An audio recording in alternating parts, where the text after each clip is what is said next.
नमस्कार मित्रों, आज 17 अगस्त है, दिन सोमवार। मेरा नाम है राजेंद्र सूर्यवंशी, मैं सेबी रजिस्टर्ड रिसर्च एनालिस्ट हूँ। एक सवाल मैं लेके आया हूँ जो बहुत सारे जो नए इन्वेस्टर होते हैं या फिर शेयर मार्केट को पूरा जानते नहीं, उनके दिमाग में आता है। वो ये है कि कौन सा शेयर सस्ता और महंगा होता है। 100 रुपये का शेयर सस्ता होता है और 1 लाख रुपए या फिर 10,000 का शेयर महंगा होता है। तो सस्ता और महंगा शेयर किसको बोला जाता है, उसके बारे में हम चर्चा करेंगे। शुरुआत में ये बता देता हूँ कि 100 रुपये का शेयर है इसलिए सस्ता नहीं होता और 10,000 का शेयर है इसलिए महंगा भी नहीं होता। तो सस्ता और महंगे के बीच का जो अंतर है वही समझाने की मैं कोशिश करता हूँ। सिंपल वे से समझाऊंगा, बहुत क्लिष्ट तरीके से आपको नहीं समझाऊंगा। तो एक तो मैं एग्जाम्पल ये देता हूँ आपको कि मान लीजिए मित्रों कि एक ए पर्सन है और एक बी पर्सन है, या फिर ए और बी ये दोनों भाई है और इनके पिताजी से इनको कुछ जमीन मिली है जो हम इनको वो बोलेंगे। तो यहाँ से पिताजी से उनको कुछ जमीन मिली है। तो पिताजी के पास 10 एकड़ जमीन थी, है ना। तो दोनों को हिस्सा बराबर का हिस्सा मिला है। तो 5 एकड़ जमीन ए को मिली है और 5 एकड़ जमीन बी को मिली है। अब आगे जाके ए को और एक बच्चा हुआ है और एक ही हुआ है, उसको हम सी बोलेंगे। और बी को 2 बच्चे हुए हैं, डी और ई उसको बोलेंगे हम। नाम इनको दोनों का अलग अलग। तो ए को एक ही बच्चा हुआ है, एक ही लड़का हुआ है। तो ए के बाद सी को कितना हिस्सा मिला? 5 एकड़ का हिस्सा मिला। और बी के बाद डी और ई को कितना मिला? अब बी के पास 5 एकड़ थी तो 2 बच्चे में आधी आधी जमीन, आधा आधा हिस्सा डिवाइड हो गया। तो आगे जाके उनको 2.5 एकड़ जमीन मिल गई। देखिए, अब ये के बाद बी को जो हिस्सा, सी को जो हिस्सा मिला 5 एकड़ का मिला, बड़ा हिस्सा मिला। और मतलब, और बी के बाद डी और ई को 2.5 एकड़ का हिस्सा मिला। अब शेयर का मतलब क्या होता है मित्रों? शेयर का मतलब हिस्सा होता है, हिस्सा, या फिर डिवीजन बोला जाता है। हिस्सा, शेयर का मतलब भी हिस्सा ही होता है। अब मैंने आपको समझाने के लिए जमीन का एक एग्जाम्पल दिया। तो देखिए, ए के पास और बी के पास एक समय 5-5 एकड़ जमीन थी, तो दोनों के हिस्से बराबर थे।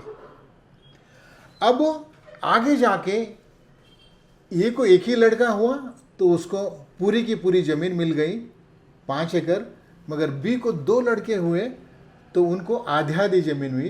तो इनको फिर जो यहाँ का जो 1/2 का हिस्सा था ए का और बी का, ये 1/2 का था। अब इनके पास ये 1/4 हो गया और इसका भी 1/4 हुआ। मतलब क्या हुआ? जो आधा हिस्सा इनका बी के पास था, वो आधे हिस्से के दोबारा 2 हिस्से हो गए, यानी आधा आधा हो गया। तो डी के पास 1/4 आया और ई के पास 1/4 आया और सी के पास यहाँ 1/2 ही आया, क्योंकि एक ही वारिस था, एक ही लड़का था। तो देखिए, यह हिस्सा इस हिस्से की, अब समझो, मान लीजिए कि यहाँ 1 एकड़ जमीन की कीमत 1 लाख रुपए थी, कि समझने के लिए। तो इनकी जमीन की कीमत क्या हो गई? 5 लाख रुपए।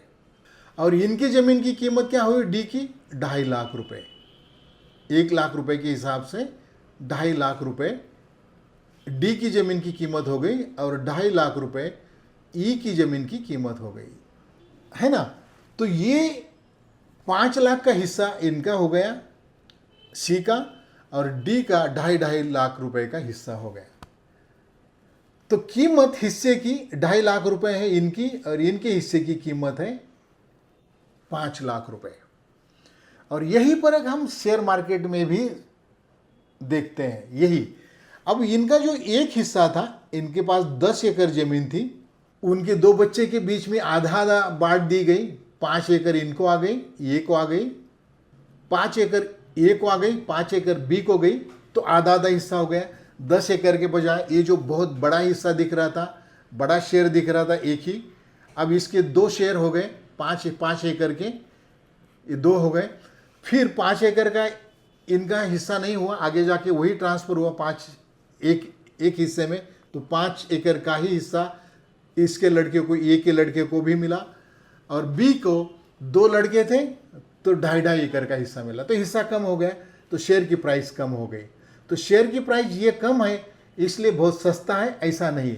2.5 लाख रुपए में हमें 2.5 एकड़ ही जमीन मिल रही, और यहाँ 5 लाख रुपए में हमें 5 एकड़ जमीन मिल रही। तो ऐसा ही हिसाब किताब कंपनी में भी होता है।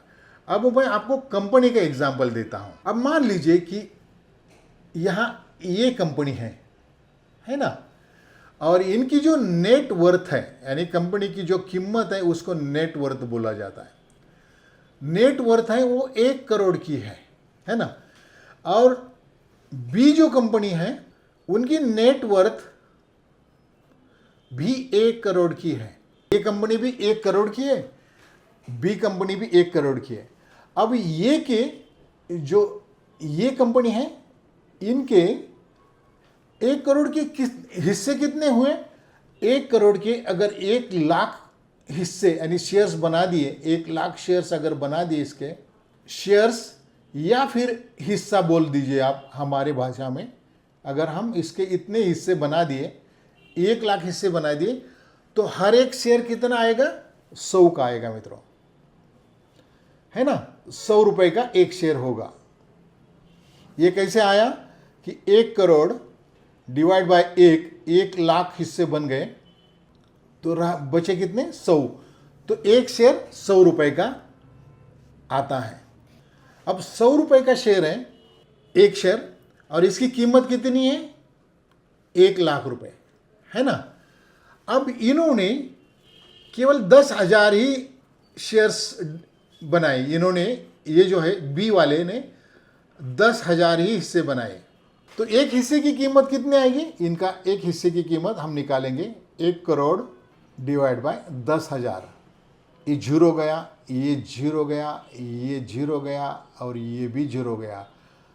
हाँ, तो आया कितना? 1,000 रुपये कीमत आई, ये 1,000 रुपये की। तो बी के शेयर की कीमत कितनी है? 1,000 रुपये, यानी एक हिस्से की कीमत 1,000 रुपये है, और इसकी एक हिस्से की कीमत 100 रुपये है। तो देखिए कि 1 करोड़ के अगर 1 लाख हिस्से बनाएंगे, टुकड़े बनाएंगे, तो एक टुकड़ा 100 का बनता है, यही शेयर की प्राइस होती है फिर इस कंपनी की, और टोटल कीमत इस कंपनी की 1 करोड़ है। और बी कंपनी की भी टोटल कीमत 1 करोड़ है, और उसके अगर 10 हिस्से बनाए, 10,000 टुकड़े बनाए, 10 नहीं 10,000 टुकड़े बनाए, 10,000 शेयर्स बनाए, 10,000 हिस्से बनाए, तो एक हिस्सा 1,000 रुपये में आता है। तो बोले दोनों की अगर 1,000 रुपये की, 1,000 रुपये शेयर्स की कीमत है, और टोटल जो वैल्यू है 1 करोड़ ही है, और इसकी 100 रुपये की कीमत है, और टोटल वैल्यू 1 करोड़ ही है। तो इसका जो 1 करोड़ का कंपनी का अगर मुझे एक शेयर लेना है तो वो 100 में मिलता है। तो इसका मतलब ये नहीं कि 100 रुपये बहुत सस्ते हैं, क्योंकि इसके जो 1 करोड़ के हिस्से बने हैं, 1 लाख हिस्से बने हैं। मतलब जैसे जमीन के हिस्से मैंने आपको बताए कि वो 5 एकड़ और 2.5 एकड़, इस तरह इसके हिस्से, नंबर ऑफ हिस्से ज़्यादा बने तो कीमत एक हिस्से की कम आई, तो हमारे हिस्से में भी कम जगह आई या फिर कम पैसे आए। और इसका 1,000 कीमत है तो इसके हिस्से कम बने, 10,000 ही हिस्से बने, तो एक हिस्से की कीमत 1,000 रुपये आई। तो इस तरह कीमत तय होती है, ये नेटवर्थ के हिसाब से। अब कीमत जो शेयर मार्केट में हम देखते हैं वो नेटवर्थ, यानी जो कंपनी की जो मूल कीमत होती है उस हिसाब से ये नेटवर्थ फिक्स होता है। मगर केवल नेटवर्थ के हिसाब से ही कीमत फाइनल नहीं होती। तो कौन से इसमें पैरामीटर होते हैं ये भी बता देता हूं। जैसे मैंने नेटवर्थ आपको समझा दिया, अगर इस कंपनी के ऊपर 0 कर्जा है, कोई लाइबिलिटीज नहीं है और एक रिदम से, एक सिस्टम से अर्निंग एकदम फिक्स है, हर क्वार्टर को 10 करोड़ ही मुनाफा बनाती, उससे ज़्यादा कुछ नहीं बनाती, तो इस कंपनी की कीमत कभी भी ऊपर नीचे नहीं होगी। अब इसके साथ कंपनी की जो कीमत ऊपर नीचे होती है, उसके साथ प्राइस टू अर्निंग का रेशो होता है, बुक वैल्यू होती है जो नेटवर्थ ही होता है, रिटर्न ऑन इन्वेस्टमेंट जो कंपनी का जो इन्वेस्टमेंट होता है उसके ऊपर कंपनी ने कितना रिटर्न बनाया, और ग्रोथ रेशो जो सबसे इंपॉर्टेंट रेशो होता है, ग्रोथ रेशो। ये जो 5 पैरामीटर, जैसे कि ये नेटवर्थ और बुक वैल्यू ये एक ही है, तो फिर इसको 1 बोला, इसको 2 बोला, 3 और 4। अब ये जो 4 पैरामीटर है बहुत इंपॉर्टेंट है। अब 4 पैरामीटर में ये ग्रोथ रेशो में ये भी इन्वॉल्व हो जाता है। ये कैसे होता है? ग्रोथ रेशो इस तरह निकाला जाता है, net profit margin divide by P, price to earning ratio. अगर ये नेट प्रॉफिट मार्जिन 24% है और पी भी 24 है, तो जो ये जो ग्रोथ रेशो 1 आता है, ये सबसे बड़ा रेशो होता है। अब किसी का, मान लीजिए कि किसी का, ये कंपनी का ग्रोथ रेशो 1 है और बी कंपनी का ग्रोथ रेशो 5 है, तो इसकी प्राइस, ये कंपनी की हमने निकाली 100 रुपया और इसकी प्राइस है 1000 रुपया हमने जो निकाली बी कंपनी की। तो अब कौन सी कंपनी सस्ती है? तो ये कंपनी सस्ती है। अब यह अगर उल्टा होता है कि ग्रोथ रेशो इसका 1 है और ये का 5 है, तो कौन सी कंपनी सस्ती है? बी कंपनी सस्ती है। तो इस तरह सस्ती और महंगी कंपनी के बीच में अंतर निकाला जाता है। अगर ये टॉपिक्स आपको ठीक से समझा है तो कमेंट्स बॉक्स में ज़रूर लिखिए। अगर ये नोट पैड पे जो मैंने आपको समझाया है वो आप ठीक से नहीं समझ पाए हैं तो मुझे कमेंट्स बॉक्स में ज़रूर लिखिए, फिर दोबारा मैं समझा सकता हूँ। अगर ये समझा है तो कोई बात नहीं, बहुत अच्छी बात है। जाते जाते चैनल को सब्सक्राइब जरूर करना। Thank you. जय हिंद।